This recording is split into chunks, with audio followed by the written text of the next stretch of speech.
पवार साहेबांनी हे पुरोगामित्व टिकवले. पवार साहेबांच्या विचाराची गरज या राज्याला आहे, म्हणून पवार साहेबांच्या बरोबर आहे. की पवार साहेब हे असामान्य व्यक्तिमत्व आहे. महाराष्ट्रात देशात एक प्रॉब्लेम आहे, माणसं जोपर्यंत हयात असतात तोपर्यंत त्यांची किंमत कळत नाही. जगाच्या पाठीवर हा एकमेव नेता आहे की ज्यांनी एवढा संघर्ष करून इथपर्यंत आपलं नाही का अस्तित्व टिकून ठेवलंय.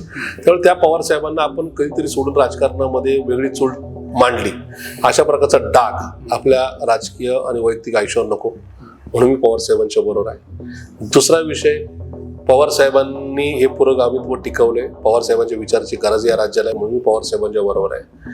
आणि तिसरा जो विषय होता त्याच्यामध्ये हे सगळं होत असताना माझे कुठलेच नाही का वादातीत विषय नव्हते की ज्याच्यासाठी मी सत्ताधारी पक्षाबरोबर घरोबा करावा.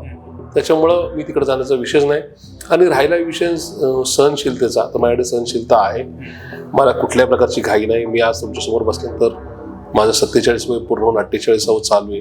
हा संघर्ष अजून 2-5 वर्ष चालला तरी मी काही म्हातारा होणार नाही किंवा माझं राजकारण तर करिअर संपणार नाही.